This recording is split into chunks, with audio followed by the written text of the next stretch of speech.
right, ladies and gentlemen, we are going to go ahead and call the City Council meeting for July 11th to order at 8:42.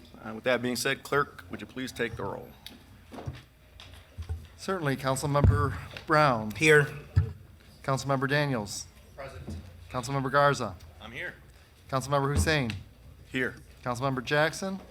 Councilmember Spatafor. Councilmember Spitzley. Here. Councilmember Wood. Here. There are 8 members present, a quorum.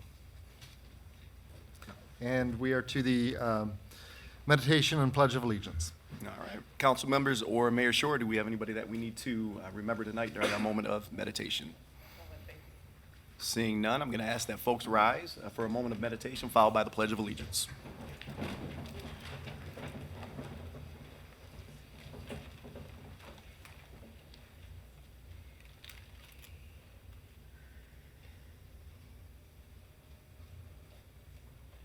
Thank you.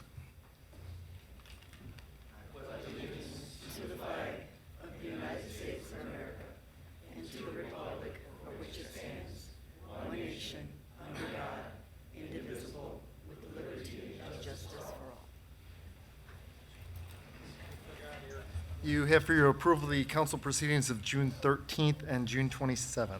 Vice President Wood. Thank you, President Hussein. I would move the council proceedings for June 13th and June 27th. All right, there's a motion on the floor. Further discussion? Seeing and hearing none. All those in favor signify by saying aye. Aye. All those opposed, same sign. Motion carries. And we are to special ceremonies. We have a tribute in recognition of Michigan State University Visiting International Professional Program, if they are still here. And I do not believe anyone from that program is still here. Nope. So what we will do is we'll actually take that up as part of the consent agenda. Okay, then we have presentation on Brownfield Plan number 81, Neogen expansion. Councilman Garza. Thank you, Council President. Carl Dorsmer and Neogen Group, please come down to the well. Thank you.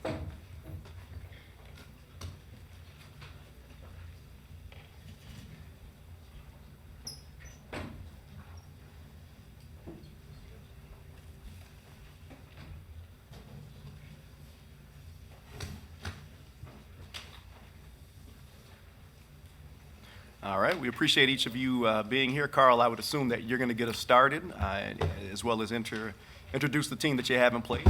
So with that being said, we'll turn the floor over to you. All right, thank you, Mr. President. Yes, I'm Carl Dorsmer with the Lansing Economic Development Corporation, and tonight we have the public hearing for the Brownfield Plan for Neogen. It's Brownfield Plan 81, and we'll be brief. It's late, it's hot, so I will be brief with my intro. Neogen, as most of you are aware of, has done multiple urban redevelopment projects over the years in the city of Lansing, been a good Lansing corporate citizen, has taken on a lot of vacant schools and other buildings and turned them into a manufacturing facility. They currently employ more than 600 people in the city of Lansing. They've identified a parcel of land that was previously owned by Sparrow that they purchased, which is off of Shiawassee, next to their existing facilities, and they propose a brand new construction manufacturing facility that would tie together all the collection of buildings they have in an area, make them much more efficient, make them more competitive, and keep them in Lansing, keep them investing, and keep them creating jobs. And so the Brownfield program is specifically targeted at projects like this that have challenges because it's next to a railroad track, it's an old industrial area, has a lot of issues, as you'll hear. So we put together the Brownfield Plan. It's gone through the Brownfield Board and been approved. It has gone through committee, and now we're having the public hearing. So I'll introduce our guest that we have on my left is Jerome Hagedorn, and he's a VP of North American Operations for Neogen. And then we also have on my right is J.P. Buckingham. He's the Chief Operating Officer for Triterra, was an environmental firm that helps us with brownfield plans. And then we have Matt McGahee, who is with Mayett Group, and his firm is working with Neogen on the plans for the new facility.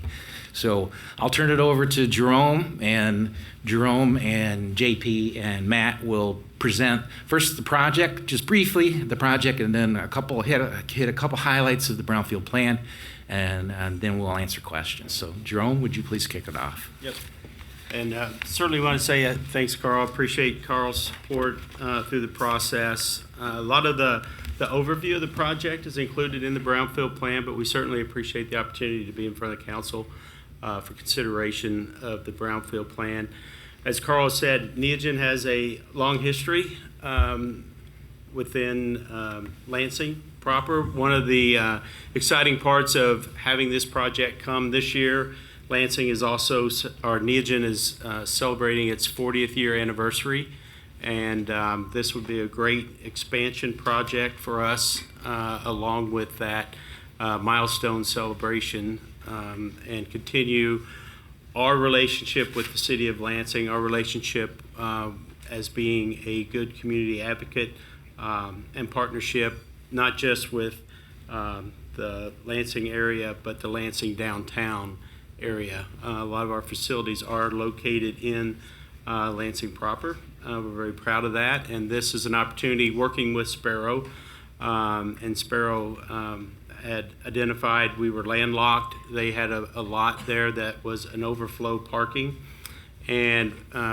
through some assistance with the mayor's office, we were able to work with Sparrow to acquire that land, and as a result have been working on a design that would fit into the footprint. But it does require some brownfield remediation, so we certainly appreciate the opportunity to bring that forward. And then I'll turn it over to JP to go a little bit further into that plan. So I'm sure you're seeing on the PowerPoint a little bit about the location of this site. Real quick on the history, when we do our environmental due diligence on properties, we do a deep dive into the history, and this property goes back to 1913. Your traditional urban industrial. It was a rail coal yard, 3 rail lines, 5 rail spurs, 6 coal storage buildings, 2 office buildings, a garage, a scale, 2 above ground oil tanks, various outbuildings. So from 1913 to 84 is about that operation took place. So environmental consultants get excited when we see all that type of history, because you never know what we're going to run into. We're usually the only ones that get excited about it. But we did a subsurface investigation. We identified and found an old underground storage tank. Not unusual. We found a lot of various volatile organic compounds. There was some naphthalene, typical urban fill. We found out there throughout the property, which is not unusual with the amount of history that took place. A lot of times that urban fill creates, we find heavy metals in there, but it also, for new construction, it creates a lot of issues when it comes to putting in a building, foundation, for foundation design, parking lot, you name it. It adds a lot of cost to a project. So we found a lot of that, those type of issues during our investigation. You'll see some pictures of the underground tank, little details on that. So overall, it's a pretty quick brownfield plan. Just to back up real quick, this proposed project is going to be a new construction, a 3-story manufacturing building, approximately 176,000 square feet, 60 to 100 new full-time jobs. These jobs are an average of $23 an hour. And the total investment is $71.5 million investment to this piece of property that's basically been underutilized, and it's starting out with a 0 taxable value. So that's why it's a quick brownfield plan. 11-year plan. We're pursuing state and local tax capture. We're looking to get eligible activities are all the environmental subsurface work, UST removal, which UST stands for underground storage tank. Contaminated soil removal when it comes to during the redevelopment, demolition of existing buildings, site prep, and infrastructure improvements. Within your packet, you should have a breakdown of what those site preparation activities are, as well as your infrastructure improvements. So total costs are just over $5 million, $5,043,000 approximately. There's a table within there that talks, shows what the capture is, what the eligible activities are that are being captured. And I think one aspect that you pay attention to is the total new taxes that'll be generated from this plan. There will be a 10% pass-through as expected from any brownfield plans that go through the city of Lansing. And I don't know if I need to go through each one of those. I think you can see what that investment, what that money will bring to the city. As well, it also shows a 20-year forecast. That gives you an idea. And then the total new income tax. Today, 0, 11 years, just over $231,000. After 20 years, just over $485,000. And that's a quick, high-level view of this brownfield plan. I don't know, Matt, if you wanted to talk a little bit about the design of the building, or? I think we can wait and see if there are any questions. Yep, okay. All right. Do we have any questions or comments from the council? Vice President Wood. I just have a few questions. One is, knowing that the apartment building is so close to the proximity of your construction, and we're talking about brownfield remediation, how are you going to protect that apartment building during that time? Any type of redevelopment of a contaminated site, there are due care obligations. Pull that for microphone in just a little bit closer. Thank you. Any type of redevelopment projects that involve contaminated brownfield sites, there's a due care obligation for the developer to take measures to keep dust, typically it's dust. So whether it's wet methods, if it's a windy day, you got to keep the tracking of the mud or dirt from that property outside onto the road. There's a variety of things that they have to follow to prevent exacerbation of that contamination to maintain on the property. So it's the contractors, everybody works on this property will have to follow those type of protocols. And then, knowing that there are several smaller facilities in and around there that are owned by Neogen, your goal isn't to get rid of those, are they? And combine this into one, or is it? The building will be utilized to bring some of the existing manufacturing that's at other locations in together, but the number of buildings, our square footage, the footprint that we have will remain relatively the same. There is one building, as we look at our long-term plan, that's on the west or the north side of Shiawassee. It's the old Parks and Rec building, which is utilized just to house some overflow warehouse material. That building we do plan at some point maybe to convert into some additional parking. But all our existing infrastructure will pretty much remain the same. Actually, we have long-term plan where we may be even upgrading those buildings to take on some of the newer manufacturing that will also be coming. Or actually to bring on research and development.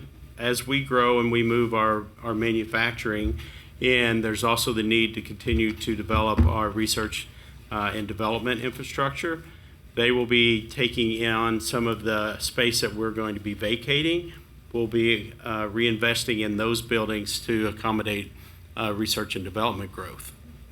And then my last question is, we have seen this in other areas where there was repurpose of a building and manufacturing was done, that it created an undue amount of truck traffic and noise from the manufacturing that was not something that was indicated to council at the time.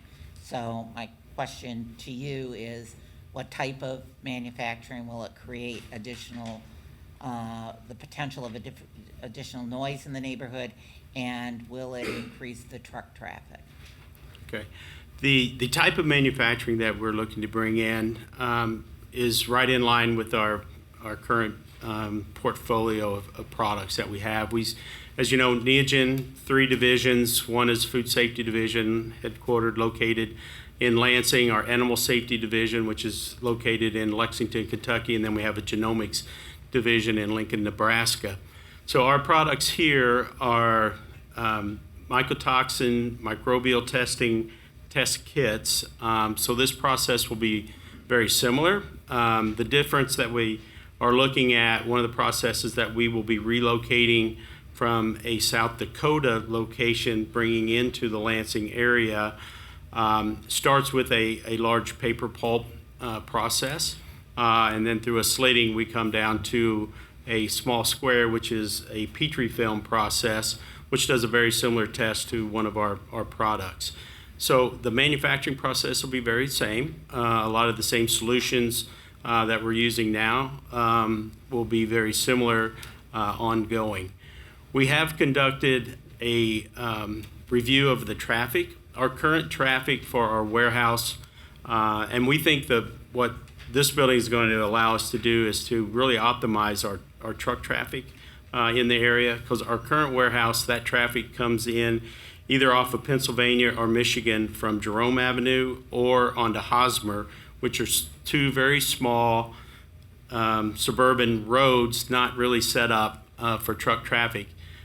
In this plan, we'll be moving that truck traffic. We'll keep it on Michigan, on Larch, and coming in to up Shiawassee and then on, and then it will exit back off on Shiawassee and then either go up to Pennsylvania or down to Larch and out. So we think that it actually optimizes that traffic flow, and our increase to the traffic was minimal for the number, because even though it's a high volume, it's a low density number of deliveries for this product that will be coming in for us. Thank you. Councilman Daniels. Thank you, Mr. President. I want to thank you guys for continuing to invest in Lansing, especially in the first ward. You mentioned Jerome and Hosmer, and I'm just wondering if you've already reached out to the neighborhoods at all with what your plans are, because they will contact you if you haven't. Certainly, and as this is a proposal at this time, we have not sent out community outreach, but should the program be approved, we do have a community outreach communications department that will be helping us inviting, notifying them of our intended plan and let them be informed of our intentions in the project. All right, perfect. Thank you. Councilman Jackson. Just really quickly, could you comment on the aesthetics of it and also whether any pollution or waste is generated and how it's mitigated?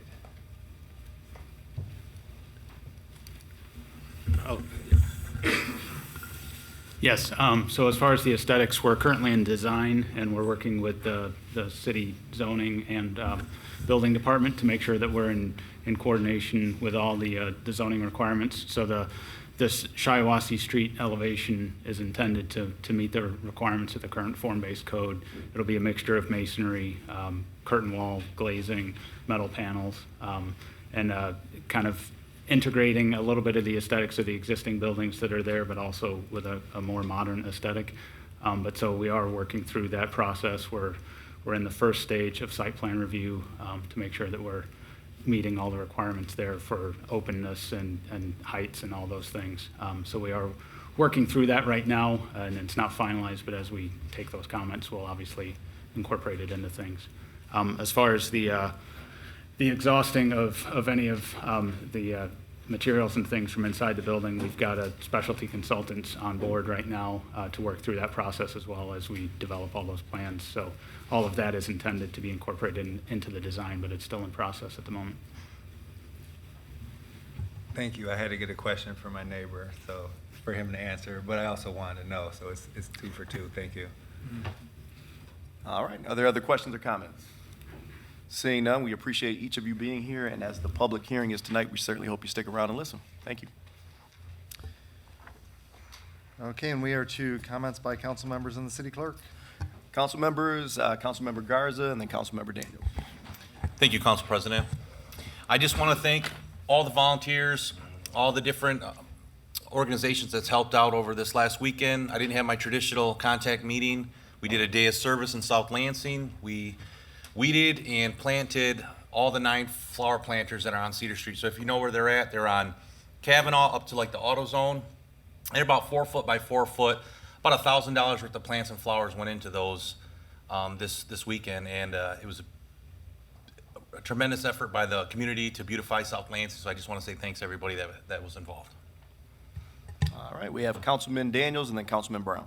Perfect. I just want to mention the East Side Summerfest will be August 27th, Saturday, August 27th, 11 a.m. to 10 p.m. on Michigan Avenue on Hayford, between Hayford and Clemens. All right, Councilman Brown. Thank you. I just want to give a special shout out to my father, Richard Brown. Today is his birthday. It is 7/11, and he is 77 years old. We have other council member comments. Believe it or not, I know you can't believe this, I had about 8 items I was going to announce, but because of the late hour, I'll announce one. So this Saturday, we actually, along kind of the same vein as Council Member Garza's community service in lieu of, we actually have a cleanup that is scheduled for this Saturday, 10 a.m. is when we will begin. We'll be at Solden's on South MLK to begin. We should have light refreshments to begin, and then the plumbers and pipe fitters were so kind as to provide lunch for all of our volunteers. And this is in conjunction with, I do believe we have Aurelius Christian here from the Corridor Improvement Authority. We certainly appreciate you being here. He has worked tremendously hard in terms of coordinating with the board and volunteers and things of that nature to make this happen. So we certainly appreciate you. We certainly hope that we see folks out this Saturday, 10 a.m. at Solden's. Thanks so much. Okay, and I will just very briefly say we are 3 weeks out from the state primary election, which also is the first ward primary election this year. And we are still issuing ballots on a daily basis, so plenty of time to vote. But time is getting closer. And with that, we are to community event announcements. If you have a community event, we'll give you 1 minute to give us the details. And seeing no one jump up, we will roll into speaker registration for public comment on legislative matters. Legislative matters includes items 8 through 22 on the agenda. It's also the sign-up time for the show cause hearings, which are items 4 through 7 on the agenda. If you want to sign up for any of those things, the blue form with Suella in the back or the green form for the show cause hearings, we'll give you another minute or two to sign up. And with that, we are to the mayor's comments. Mayor Short. Thank you, Mr. President. I will also skip a good chunk of the incredible things that have happened over the last few weeks, but we've had a ton. I'll go through real quick a lot of upcoming things, so when people say there's nothing to do in Lansing, please look around. This Saturday, we're going to have Lansing Alive at 4 p.m. at Rotary Park. The CVB is leading this. It's going to be music, carnival, all kinds of fun, so check that out. Tomorrow, the Old Town Commercial Association reveals and launches their strategic plan, so I'm excited to see that. We have our next concert in the park coming up on Wednesday, the Sea Cruisers, which is an oldies group, so that should be fun at Turner Dodge. We have the Dam Jam Music Festival, Thursday through Saturday in Old Town at the Fish Ladder. That's always a lot of fun. This Saturday, I believe, is the One Faith event right downtown in the northern part of the downtown from 11 till 3. July 16th, this Saturday, we have a food bank distribution from 9 to 11. I believe, I don't recall where that is, but if I can find it, do you know where that is? Yeah, is it St. Cas? I don't know. I'll look. Is it Catholic Central? All right, thank you. My council friends say Catholic Central, we think. Yes, Catholic Central. We have our Citizen Academy applications are open, and anyone can apply until August 5th, so I hope everyone will apply. We're going to have some bulk trash events starting this month through our Department of Neighborhoods, Arts, and Citizen Engagement. There's also going to be a community music festival, July 22nd from 5 to 9 at Let's. Finally, I want to thank the fantastic city clerk staff. My son is now registered to vote. It's one of the weirdest things in the world, but the city clerk staff was fantastic. They walked him through it, and really it was a wonderful experience to see. So thank you to Chris and to Brian and your whole staff. They were really fantastic. I got to convince him to vote for you. Now we just need to make sure he votes, right? All right. With that, we are to the show cause hearings. We have 4 show cause hearings in consideration of orders to make, safe, or demolish for the following addresses: 1224 Dakin Street, 5017 Hughes Road, 5019 Pleasant Grove Road, and 3025 Maloney Street. On all 4, Vice President Wood. Thank you, President Hussein.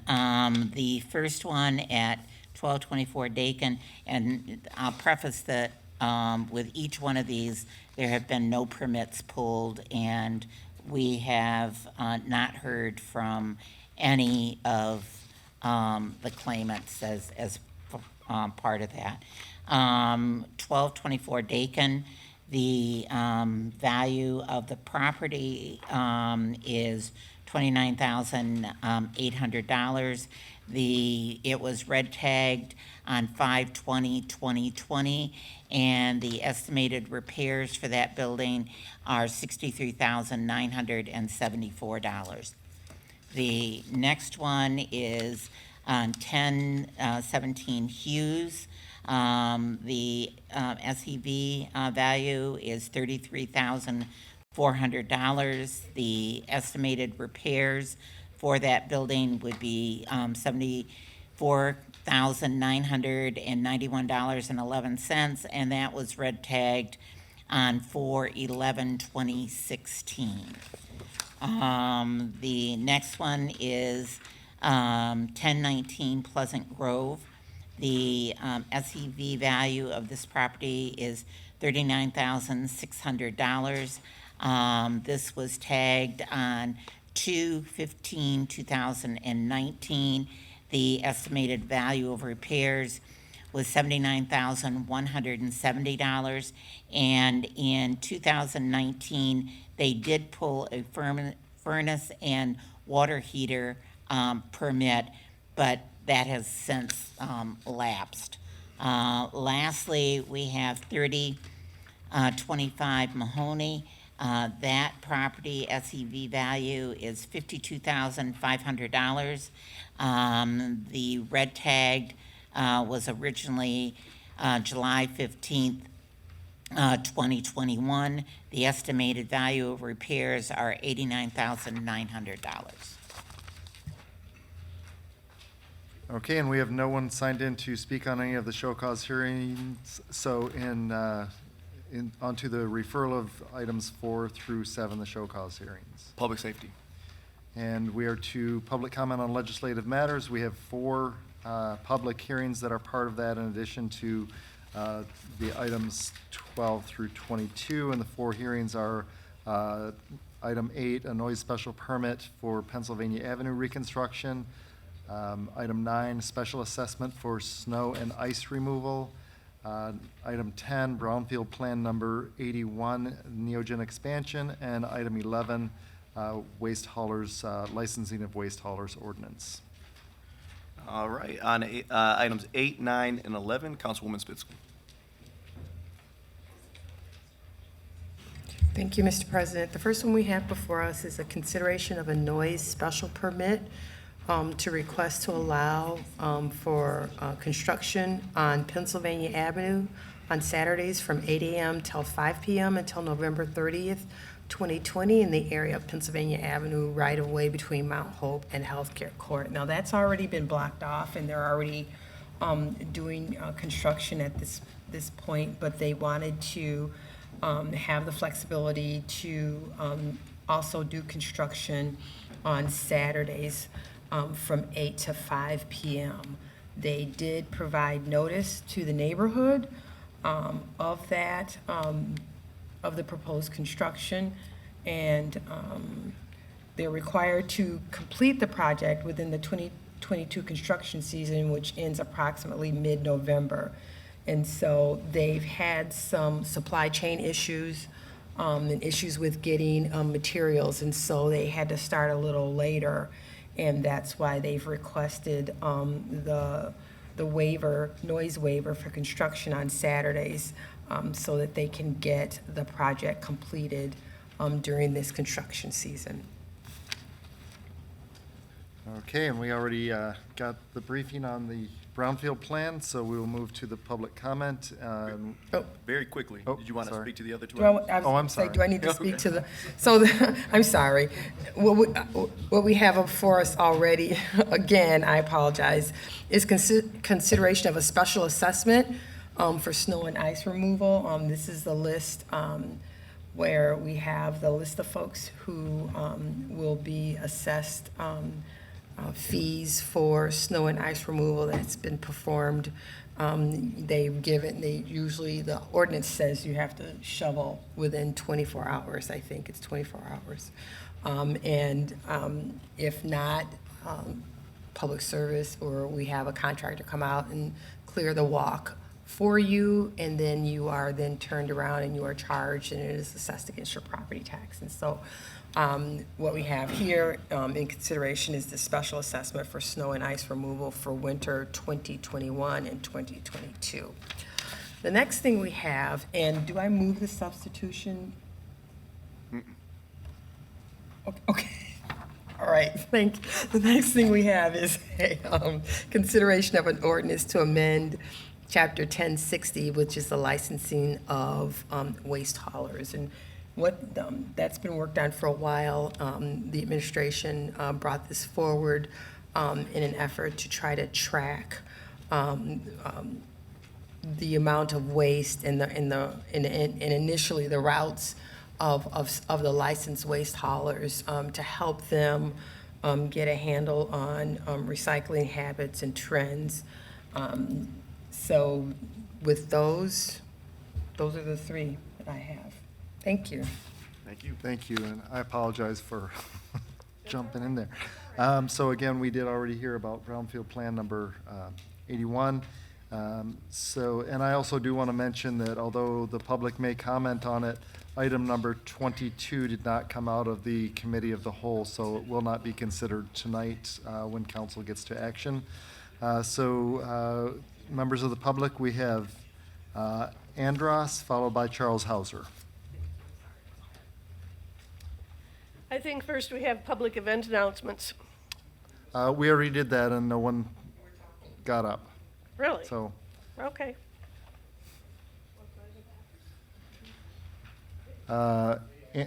Andros or?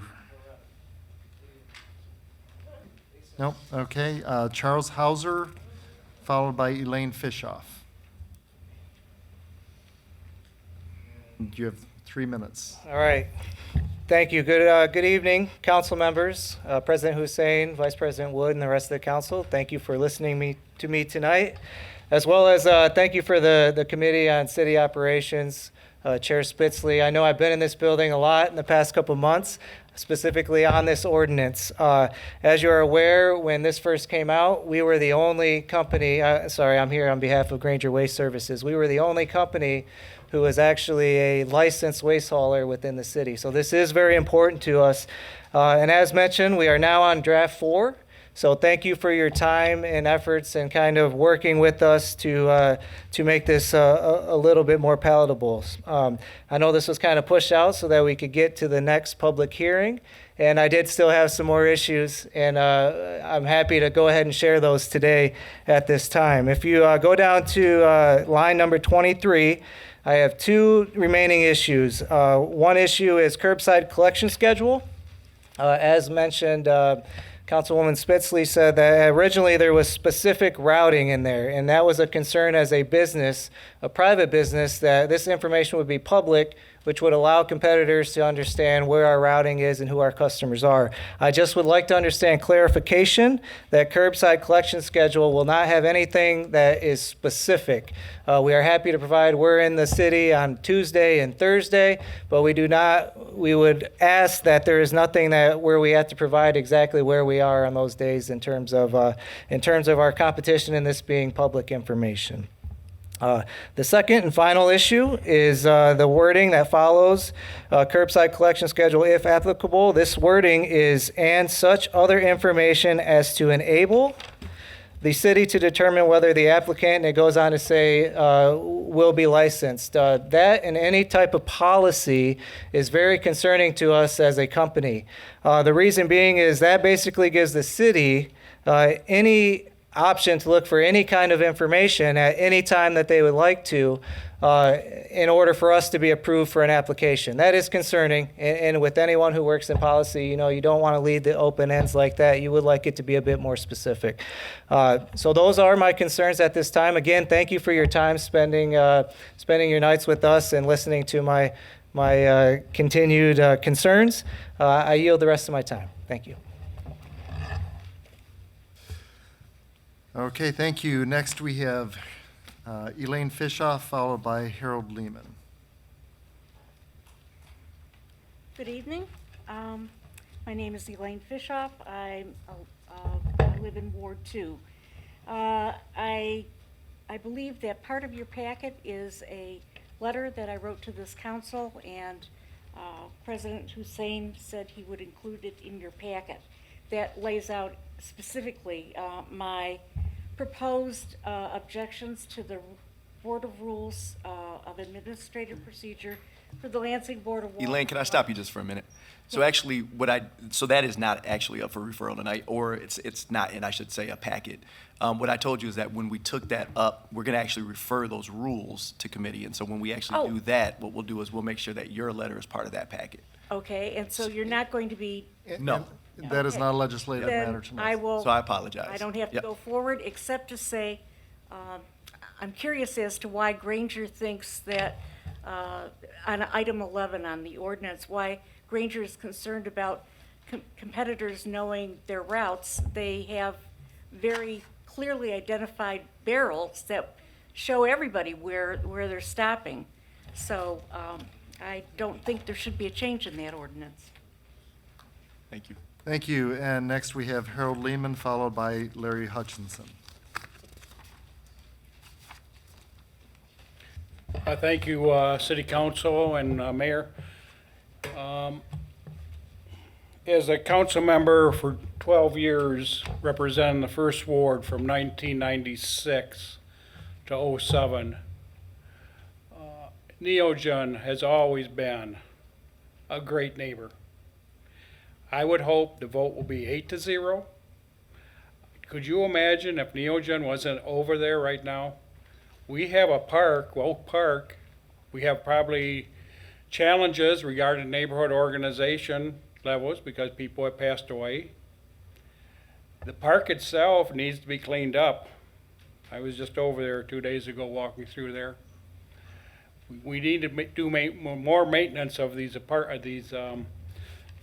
parks, and I know we're all trying, but we need to step it up. But getting back to Neogen, the debates that we used to have between Jim Herbert and John Pollard were great. John Pollard was an activist, and Jim Herbert looked forward to debating John. And I'm sure you can look it up on your archives on the video. But, you know, I wish those two folks were here today. You know, Jim, I know, is going through some medical issues. But this needs to be 8-0. And I would just hope that you understand there are other organizations, economic developers, whether outside the city of Lansing, outside the state of Michigan, that want Neogen. We need to send a strong message that we like Neogen, we like what they do. I appreciate Carol's questions, but at the end of the day, if we didn't have Neogen, I don't know what we would have on the east side that is stable, just like Sparrow. On just a small note, we had a loss of Eric Reichel, a former Parks Director here in the past 10 days, and he served under Hollister administration, and so our thoughts are out to his family, but please vote for this 8-0, and And it's just too bad Jim and John aren't here to debate it because it would be a great debate. Thank you. Thank you. I believe Mr. Hutchinson is gone, so we have Eugenia Zax Carney, followed by Loretta Stanaway. Thank you, Council. Thank you, Mayor. I am here on resolutions for action, item number 19, a claim appeal regarding waste hauling, 1610 South Cedar Street. I just have 2 points to raise. This was in committee. I attended both committee meetings and spoke at one. I'm here on behalf of Leo Aran, and he spoke at the first, I spoke at the second.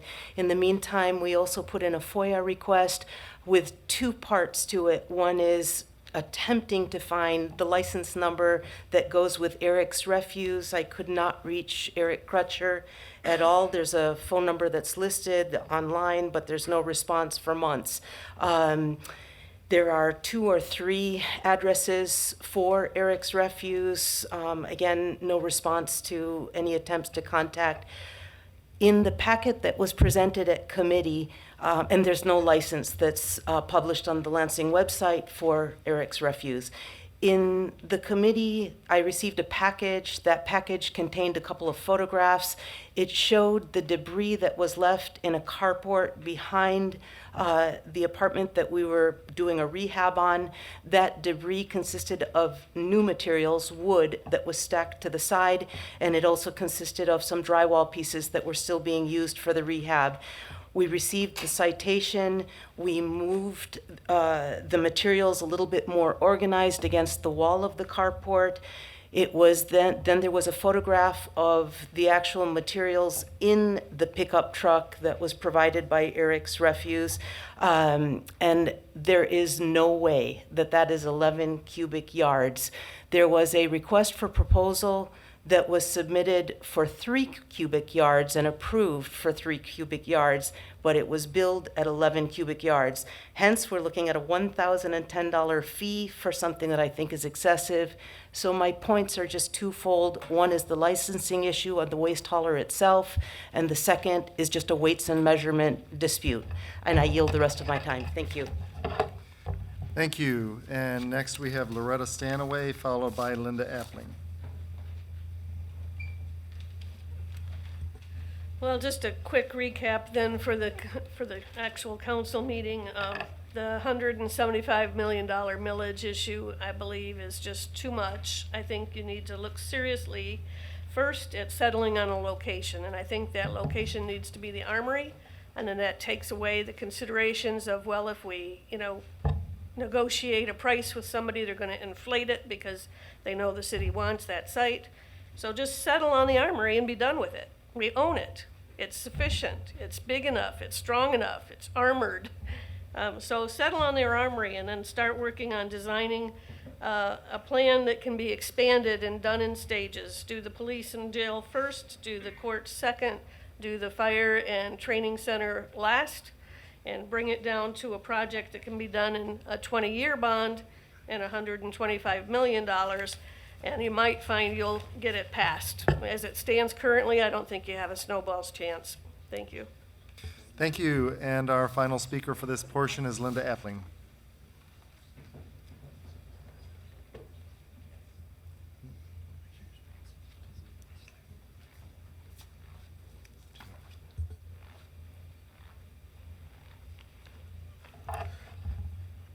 Hello, my name is Linda Appling. I'm here to speak on the bond proposal. 1, the city has sold off rental housing for low-income people and is apparently still in the process of doing that. To my knowledge, no replacement for that housing has been made. The city has a housing problem, especially for low-income persons. Given this situation, it is clear the city has put administration ahead of people. You are asking for money, and especially for my tax money, for buildings rather than to help people.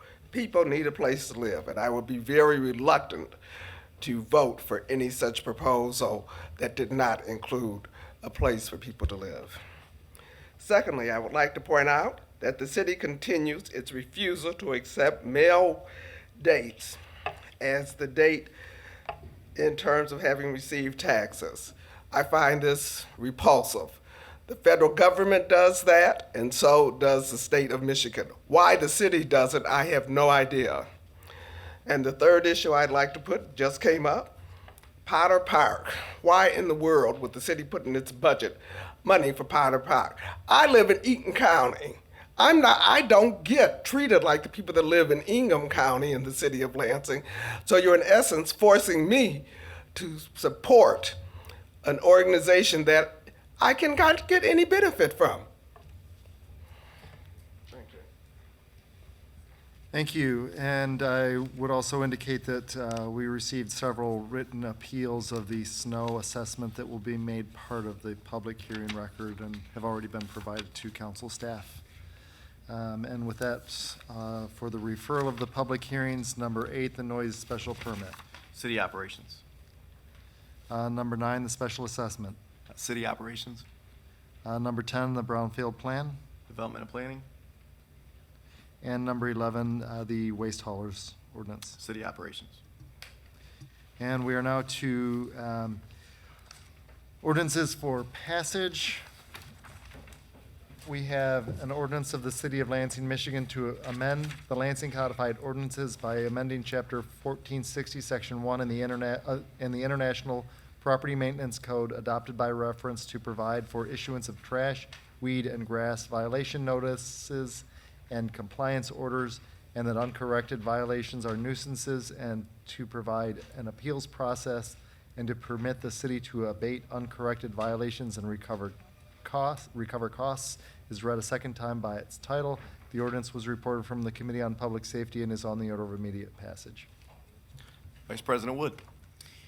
Thank you, President Hussein. At this time, I'd like to move the substitute, and the substitute is page 5 of the ordinance that you have, and it is line 5 that includes the word administrative service fee to defray administrative expenses. That was struck in line 12 and needed to be added. So with that, I would move the substitute.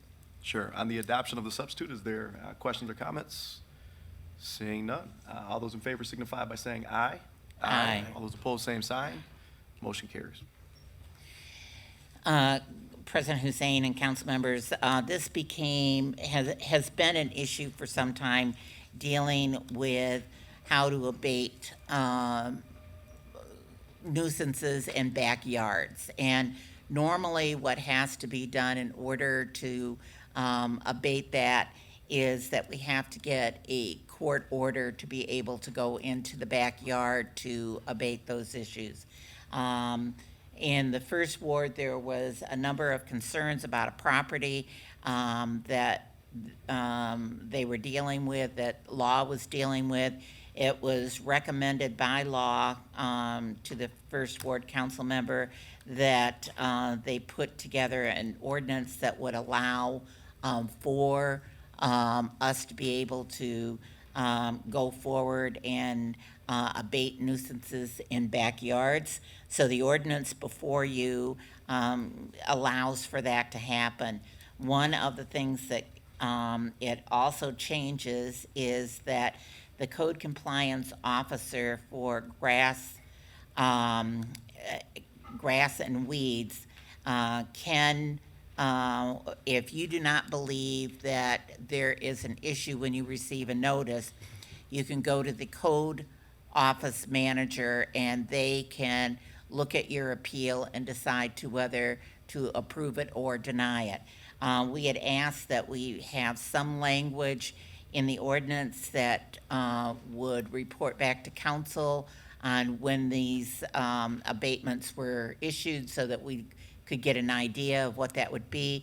We're advised by law not to put it into the ordinance, but to do a resolution, which we will be looking at the next public safety meeting, that will ask the administration on a quarterly basis to supply council with the number of abatements that or denials that have been given for that. So With that, I would be glad to answer any questions and would move the passage of the ordinance. All right, there is a motion on the floor. Is there further discussion? Seeing none, please take a roll call vote. On adoption of the ordinance, Councilmember Wood. Yes. Councilmember Brown. Yes. Councilmember Daniels. Yes. Councilmember Garza. Yes. Councilmember Hussein. Yes. Councilmember Jackson. Councilmember Spatafor. Councilmember Spitzley. 8 yeas, 0 nays, the ordinance is adopted. Vice President Wood, would you like immediate effect? Yes, I would move for immediate effect. All right, on the motion for immediate effect, further discussion? Seeing none, all those in favor signify by saying aye. Aye. All those opposed, same sign. Motion carries. And we are to the consent agenda. Vice President Wood. Thank you, President Hussein. The items that we have for the consent agenda this evening is a tribute and recognition of Ingham County Health Center's board that was presented by Councilmember Brown at the Allen Community Health Center presentation. We also have a tribute and recognition of the Michigan State University Visiting International Professional Program, and we're sorry that the students aren't here to receive that, but I'm sure we'll make sure that they receive that along with the packets that we have for them. There are also reappointments for Patty Farhat and Sam Brewster to the Board of Police Commissioners, Trevor Bennett to the Downtown Lansing, Inc. Board, and John Shasky and Diane Sanborn to the Saginaw Street Corridor Improvement Authority Board of Directors. Next is a grant acceptance for AARP Community Challenge Grant in the amount of $6,516. This will be for the installation of bike racks, traffic delineations, and temporary street art, and this will be at the Sycamore, in the Sycamore Park neighborhood area, working with the Lansing School District. Next is the Tri-County Office on Aging fiscal year 2023-2025 multi-year implementation plan. Because we are part of the consortium, both the City of Lansing, Ingham, and Clinton counties and Eaton County have to pass resolutions of adoption of this. Next is the appointment of Peter Jones as an at-large member of the Income Tax Board. That's not on consent. I am sorry. I will stop. And I will. I was on a roll. I was just gonna keep on going. So with that, that is the consent agenda, and I would move it. Thank you. All right, so to be clear, items 13 through 17 on the consent agenda. Further discussion, seeing and hearing none. All those in favor signify by saying aye. Aye. All those opposed, same sign. Motion carries. Okay, we have item 18, the appointment of Peter Jones to the Income Tax Board of Review. All right, we have Councilman Spatafor. Sure. So Mr. Jones came into the Committee on Ways and Means this afternoon and presented himself very well, interested in, he said he's very thrilled to pay his taxes, so he really wants to make sure that he can help folks. He did, almost a direct quote, wanted to make sure to help folks navigate the process if they did have concerns with their income tax appeals. He is aware that the Income Tax Board of Review meets never, so he's prepared for the workload that would come along with the appointment.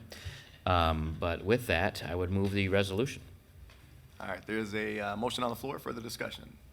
Seeing and hearing none, all those in favor signify by saying aye. Aye. All those opposed, same sign. Motion carries. Okay, item 19, a claim appeal for 1610 South Cedar. Councilwoman Spitzley. Thank you, Mr. President. What we have before us is a claim appeal for Lear Ron for $1,010 in trash violation fees at 1610 South Cedar. The violation date was August 12th, 2021. This has kind of been a long history. It was first brought before the committee on 5/3, where the recommendation was to deny the claim, but there was no action. I think we had an issue with they did not attend.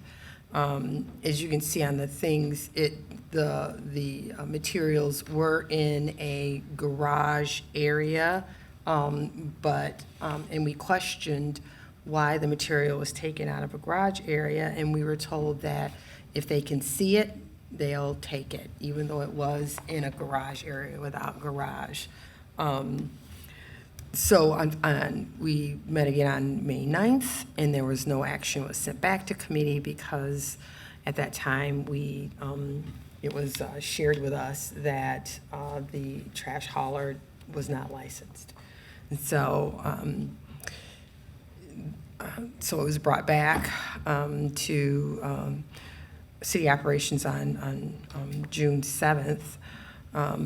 And moved on to council. Claimant was asked to delay it so that they could attend. There were some medical issues and some others, and so that's why we're here today. As chair of the committee, I will move the resolution to deny the claim for 1610 South Cedar to get it on the floor, but President Hussein, I do reserve the opportunity to speak after this motion has been moved for a vote. Certainly. There's a motion on the floor.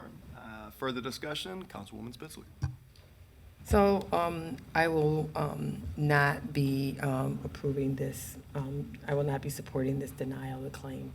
As with the last one here, it was clear that the waste hauler was not licensed at the time, and I think that for me, paying a licensed hauler or granting or denying the claim when the hauler wasn't licensed, it's like two wrongs don't make a right. Also, I just have a fundamental problem with it was in a garage, it was neatly stacked, and I also have a concern about the amount that the hauler reported. If you look at the pictures, it clearly did not equal, in my mind, the amount that the hauler put down on the bill. So I will not be supporting this denial. Thank you. All right. Further questions, comments? Very, very quickly, I have a question. I actually watched, I wasn't able to attend the last meeting. I was in Costa Rica with 46 students. Trip that we had actually planned back in 2018 due to the pandemic. It got pushed down to 2022, but I did watch the video, and I did listen to the conversation around Eric's and the last claim. Quick question on procedure. When we actually contract, and this was obviously for the administration, when we contract for somebody to go out and abate, such as Eric's, I'm assuming that they go out, they abate, they actually, the city actually pays them, makes them whole, and then we go after the property owner. Is that correct? Yes. Yes, so if this is. And so if this if is not we, approved- and I guess I'm just in general, not specifically to this one, but essentially, if we proceed this path, what we're saying is that any claim that comes before us from that 18th month period, or whatever it was, that this individual was not licensed, we're gonna essentially, as a city, eat the cost. And really what we're saying is that the taxpayers of the city, the citizens of the city are gonna actually eat that cost. Yes. Due to this particular waste hauler not being licensed, correct? Yes. Because, Yes, it's they- been abated and it's been paid. Okay. The only way we recapture is if they do something wrong, when they Is load there no clause in the contract that allows us to claw back on the contractor? The contract does have the ability for us to recapture if it was inappropriately done. In this case, they can show that they did 11 yards. Our people monitor that. They review that. I mean, we don't make them cut it and try and put it into smaller versions. They just collect, and our folks do monitor that. The claims committee reviews that, which Sherry and Mark and Lisa, I believe, are on. So they monitor all that. If they didn't do anything wrong, then the taxpayers will eat it. All right, very quickly, we do have, I think Jim wanted to make a quick statement, then we have Councilwoman Spitzley and Councilman Daniels. So I just want to be sure that all council members know what resolution they're voting on. The one you have in front of you right now to vote on is to deny the claim. It's the written resolution. There may be some other council member that wants to, after that, make a different motion, but the RFP that Eric's is working under originally just required that he be licensed at the time of the application, right, when he responded. If the work is not done, or if there's questions about the work, there is what we call a clawback, but not on the license issue. The new RFP that's going out for trash removal will have all that in there. Okay, it was just an RFP, but no contract on the original contract. So that's where we are on this right now. All right, Councilwoman Spitzley. They were in violation of they were unlicensed. That's doing something wrong. It's a breach of contract. Why would, and I just, for me, you say they didn't have a contract, but they were unlicensed. And so as a city, we're going to, and I get that the dollars go back, that basically it comes out of our general fund, or whatever. But, they've, what was it, $2.3 million that Eric's Refuse made off the city of Lansing while they were unlicensed. And so that's wrong. They were unlicensed. That is a wrongdoing by this, and it's not like they didn't know. We've had a long relationship with Eric's Refuse, so they were unlicensed. It's in my mind, it is. It's rewarding bad behavior, and it's a bad practice. Thank you. Councilman Daniels, Vice President Wood, and then Councilman Spatafor. I concur with the comments that were made by Councilmember Spitzley. I understand that there is the potential for the fact that the city could potentially be responsible for this. I also believe, because you have a company that was negligent and did not do their due diligence in making sure that they had a current license, which was the cost of $200, which could have been paid from this claim, could have been paid from the $6,000 claim that we had before. I mean, those were out there, and this person should have made sure it's not a new business. It's not someone that just started doing business with the city. I think the loophole for someone to try to say that at the time of issuing the agreement with them that they were licensed, meaning that, okay, so they threw their license away. We wouldn't do that if we were talking about a liquor license. We wouldn't do that if we were talking about a cabaret license. We wouldn't do that if we were talking about medical marijuana. We wouldn't do that if we had a police officer that didn't pass MCOLs. We wouldn't do that. I mean, we could go on and on and on and on. And for us to continue down this road and to continue to look at this and not bring some type of litigation against this company is, for me as a council member, is unacceptable. Is just unacceptable. And so when we're voting tonight, if we vote yes, we're denying the claim. If we vote no, then that means that we are granting the claim. We don't need to do anything else. We just need to make that decision. Councilman Spatafor. I wanted to just mention too, we have a ordinance in front of us that's going back to committee, I believe, on licensure of waste haulers. It appears that the city attorney has identified a deficiency in the ordinance in the penalty phase. There is, what I can see is a $25 penalty for failure to license. I don't know if that's been assessed on Eric's Refuse or not, but it may be that I would ask the committee to take a look at maybe amending 1060.90 a little bit further to include steeper penalties for, performing business without the proper licensure. I mean, what's in the past is in the past, and that's unfortunate that's happened, but there is a a vehicle right in front of us that could be amended pretty easily, I think, for the next meeting, if not the meeting after that. So that was just the observation I was making. I agree with the comments that have been said, but Sure. I think there's something we can do to fix this. Are there further comments, questions? Councilman Jackson. Just really quick for clarification, and Carol, you did probably the best clarification, but for someone it's late. So if I want to help the lady and not have her pay for all the reasons, I vote yes? You vote no. Okay. No, it is. Thank you. All right.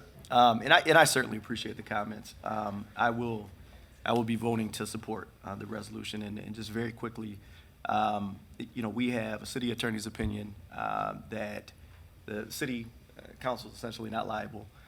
We have talked about the fact that there was some oversight on to be frank, there was some oversight on the city part, or oversight issues on the city's part as well. My question, as these come before committee, as I look at the pictures, as I look at the authorizations, pre-authorizations and second authorizations, as I look at the work that was actually done, the labor, et cetera, it's always a case by case and whether or not the work was actually done. And in this case, and I would have supported the last rejection as well, the work, in my opinion, as stated on the invoice, was done. And for that reason, I am not going to burden the taxpayers of the city with trash and things of that nature that had to be abated from somebody's personal residence. And so with that being said, there is a motion on the floor. All those in favor signify by saying aye. Aye. All those opposed, same sign.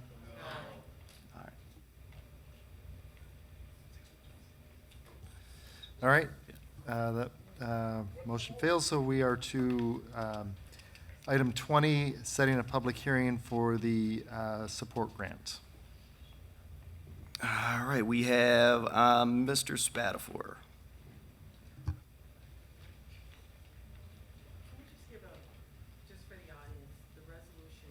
So the resolution failed, and so essentially the claim was awarded.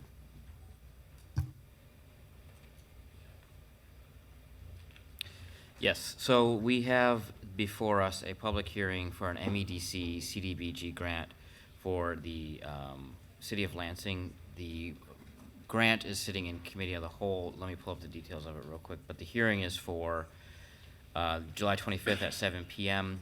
The MEDC is actually requiring the hearing to take place, not the city's rules and laws. So what's likely going to happen next month is next week, rather 2 weeks from now, is we will discharge the Committee on Ways and Means of the grant and allow the $1 million grant to be approved the same night as the public hearing, because it's a state-required public hearing, not a city-required, indicating that it will not need the initial 15 days that we generally do for the grant.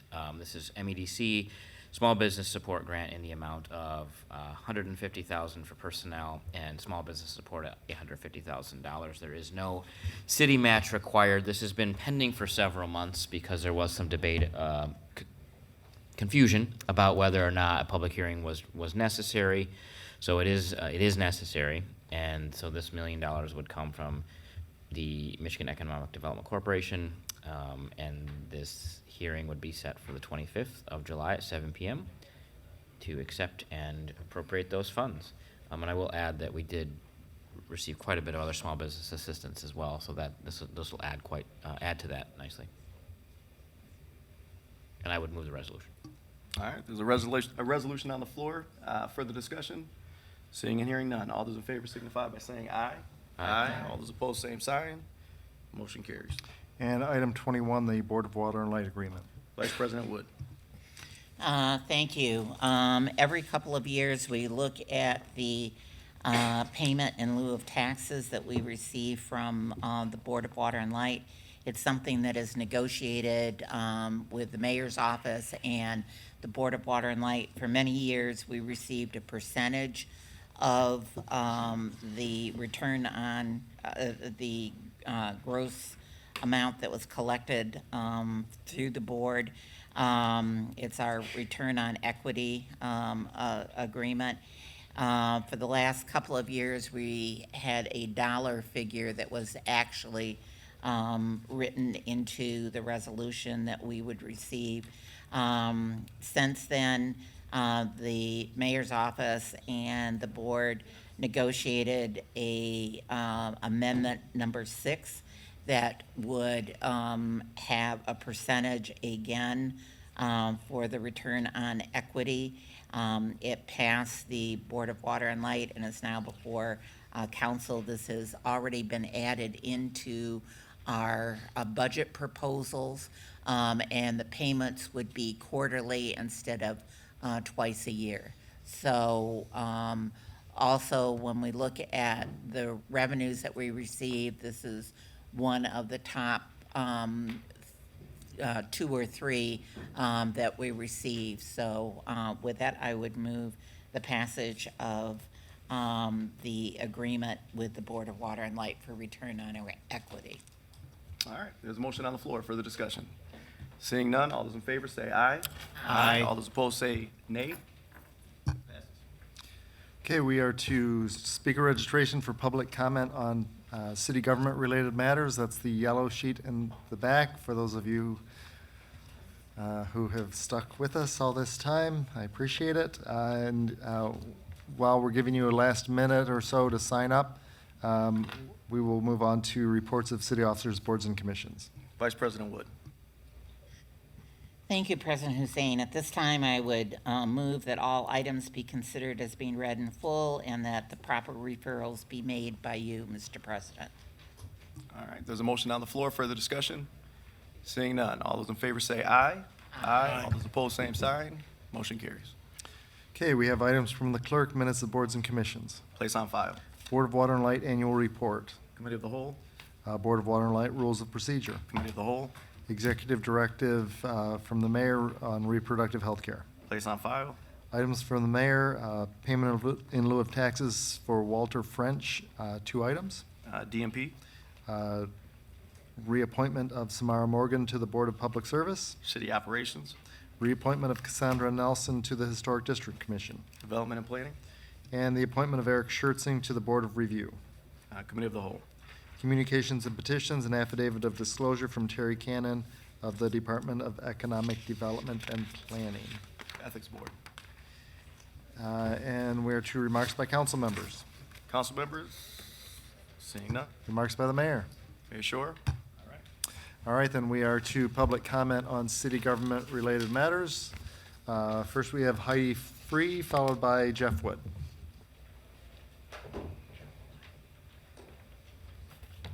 Thank you, Council. Last name is Fry, just making sure. That's okay, Chris. I want to thank you for your time tonight, and especially on a late night. I do want to recognize Councilmember Jackson for participating in dialogue with us as neighbors about the CSO project in the West Side neighborhood. We do also appreciate the input we've had from city staff, and that's been a really great dialogue going back and forth. We do appreciate the opportunity to weigh in on the limited options that have been considered for that project implementation. However, our concerns come with these options that are being presented to eliminate park and green space without safety data, without traffic data, absent research into the total cost of the project. And so when I'm referring to the total cost of the project, I'm talking about removal of green infrastructure and removal of cultural resources. And to be clear, we support the CSO project. That work needs to happen. For some reason, combining stormwater and sewer water seemed like a really good idea at the time, and we don't get it. But we're here to help. We are here to engage in that process so that we can have the input to make the best decision now. Demolition of trees in history, it might seem like a good idea now, but once those assets are gone, that's really difficult to capture and replace. In particular to the stormwater, the error in removing mature trees and perennials can't be overlooked. Mature plants and trees can remove many times stormwater as grass. They provide lots of benefits, including mitigating stormwater. One mature tree can remove up to 50 gallons a day.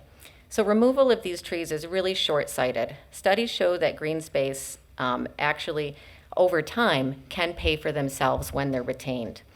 At a time when city resources have the capacity to only replace about 43% of tree removals, keeping the existing green infrastructure is paramount. So as homeowners, we are stewards of historic homes, and we understand the responsibility of preservation comes with a cost. Every time that we invest in our homes, we have to invest in that history with those homes, and we have to budget for them.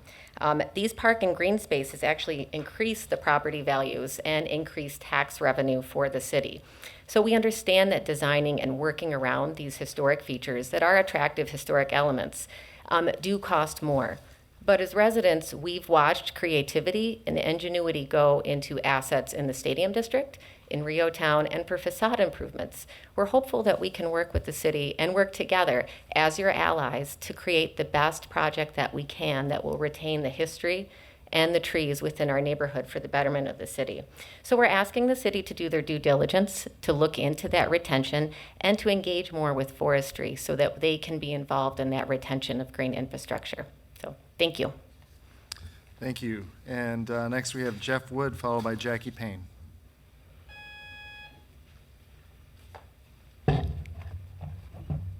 I want to thank you for this time tonight. I know it's late. The Public Service Announcement Department sent a questionnaire to neighbors on June 8th. And within that, it said they would like to take the opportunity, this project, to make some minor roadway adjustments for improvement of traffic flow and safety. And then they went on to tell about changing the triangular landscape islands and then actually removing the 4 smaller islands on Carey Street and Bartlett Street. Around this time, I went on, the Historic Society loves to take home walks through our neighborhood. But 2 weeks ago, they walked down Moore's River Drive, and the discussion was about the Progressive Era, how around the early 1900s, there was a huge movement towards conservation in the Progressive Era and changing how people thought about how they lived within cities. And that motivation certainly stuck with Mr. Moore's with his donation of his parks and the work on the country club and the people driving in slow and enjoying something different from the city. Well, during that same time is when the Moore's Park Annex happened. A little different from that. In 1915, there's a community in Ohio. It's called Ottawa Hills.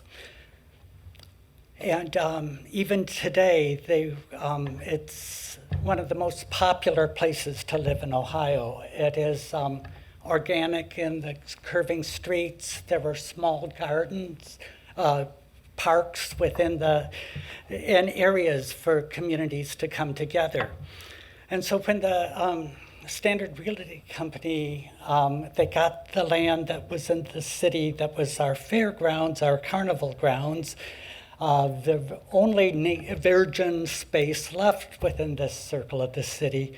They brought in this same community developer, Mr. Frederick L. Troutman, to design a community only 2 blocks from the streetcar line, but still incorporating small parks, community spaces that could come together. Well, I went down to the historical library here at downtown Lansing. Thank you. And I looked at the original plot. Those 6 islands. Mr. Wood, nope, you're okay. Mr. Wood, your time is up. We certainly appreciate you being here. We really do. Sorry. Nope, that's completely okay. Thanks so much.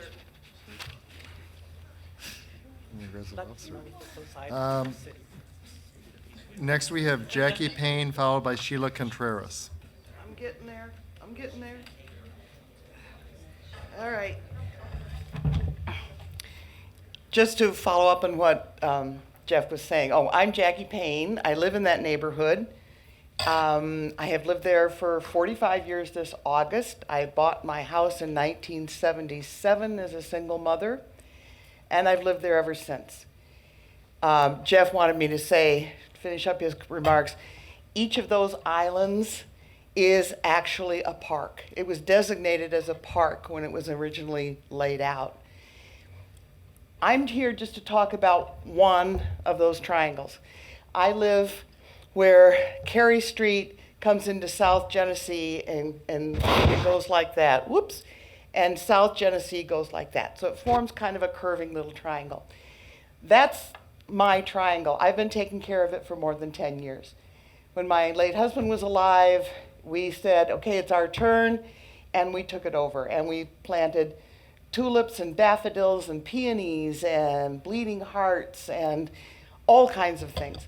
The island is anchored by a flowering crab, and I was sitting in that island this spring on probably an early May day, and I was weeding, and I was sitting under this flowering crab in full bloom, and wild bees were in there buzzing about, and I'm looking at tulips and daffodils and all this beauty. And I had a moment that someone told me is called a Zen moment. It's a moment when you realize you have the sense of pure joy. Doesn't happen often, but there it was. It's just beautiful. And I work on that island 3 or 4 times a year, and people will drive by and they slow down and stop and they say, "This is beautiful. Thank you for doing this." Now we say, "You want to get out and help?" Off they go. But it's beautiful.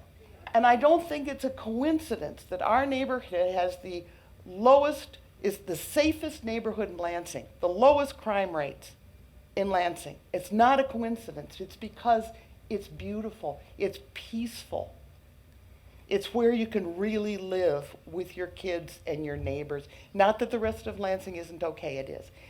But this is extraordinary and it's historical. What the city is proposing to do is take that beautiful island, pave it over, tear it up, put in concrete, turn Cary into a straight street that goes right into South Genesee in a T intersection. Where's the fun in that? Concrete instead of this beautiful, beautiful space. So that's why it's important, because it's beauty, and beauty is important in our lives. It's part of what makes us human. It's part of what makes us people.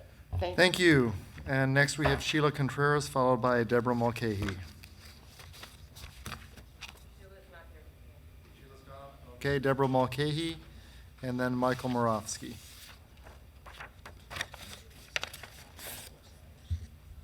Good evening, Mayor, City President, and council members. What Jackie was talking about provides a sense of harmony. We've got to protect those trees, protect that vegetation. I'm here because I support the CSO project very much. I can't wait to have our roads paved so we're not driving through minefields. But it needs to be done in a way that protects our community. I have been told by the city assistant engineer today, and I've now spoke with him, with my husband as well, for 2 hours on this project and about this project. But he told me that he's heard enough about this that if he had his say, that these islands would not be going anywhere. They'd be staying there, but there might be some reconstruction about it. So what I'd like to task you folks with tonight is I'd like to see if you guys have some chutzpah, some moxie, and say, okay, enough of this. What you heard from just these few people before me, the social impacts, the technical, no technical data, the accuracy of the impacts, those triangles work as speed bumps because people have to slow up. The fact that some of our city engineers are confused when they drive, sorry folks, get your head out of the phone and pay attention to where you're going, because you know what? You'll learn how to do it. Most of us in our neighborhood, we don't drive around from neighbor to neighbor. If I go see Heidi, I don't get in a car and drive. I ride my bicycle maybe, or I walk. We're a walking, active community with our dogs and our neighbors and our kids. So the reason I say that I'm asking you to come forward with a motion to say this is not going to happen is I think the neighbors here have already shared with you, including the cultural resources, noise, what happens when you have straight streets, fast streets, noise. We have done, in sharing with you, what's known as an environmental assessment. You can't find that there's no significant impact to our community. You can't do it. And you, as a city, do not want to delay the CSO project. We don't want you to delay the CSO project. But you don't want to have to do an environmental assessment and a subsequent environmental impact statement because of the historic nature of this community and what it holds. It's just not an island with daffodils. It's an island that makes people out gardening, joking and trying to get someone to cajole to someone to help you. It's a place where people visit, even though they're tiny little islands, some of them. The one in front of me is. In addition to that safety I talked about, if that triangle is gone in front of my house and the adjacent one at 1132 South Genesee, I will end up with vehicles in front of my house. So I ask you, do you have the moxie? Do you have the chutzpah to say, City of Lansing, we are not going forward with looking at removing these islands. Thank It you. is not an alternative. Thank you. And I believe Mr. Moravsky is gone, so Loretta Stanaway.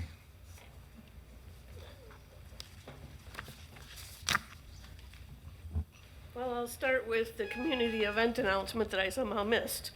The Friends of Lansing's Historic Cemeteries is holding 2 events back-to-back on Saturday, the 23rd of July in Mount Hope Cemetery. We're calling it a 2-for-1 or 1-for-done. You can come to both of them or you can go to one or the other of them. The first one is a free and open to the public picnic from 11 to noon in the Fratcher Memorial Garden. We'll be providing everything. If you'd like to bring something yourself, you're welcome to. But we're providing food and beverage and chips and cookies and you name it. The second part is the tombstone cleaning workshop that we're going to be putting on between noon and 3 p.m. For this, you need to register online at the Friends of Lansing's Historic Cemeteries Facebook page at folhc.wildapricot.org. It's a 3-hour workshop. All the materials and equipment are provided. You do need to bring your own disposable gloves and a lawn chair if you wish to have one. It's a $15 fee or $20 the day of the event. So that is the community event part. The other parts relating to the prior conversations, I'm not sure if they have distinguished or determined whether that space that they're calling park space is dedicated park space. If it is dedicated park space, you guys can't tear it out. You have to put it to a vote of the public. So that's a distinguishing topic that should be looked at. And also, you know, I couldn't help but hear as they were talking, and the mention was made of tearing it out, concrete and blacktop and whatever. This city has a horrible history of doing exactly that, and it can go back even further than the Barnes Mansion, which was torn down and literally turned into a parking lot. I mean, you paved a mansion and turned it into a parking lot. So there's a lot of negative history there that you have the opportunity to overturn, go in a different direction. And I think that that probably is it. Thank you. Thank you. All right, folks, we are adjourned at 10:10.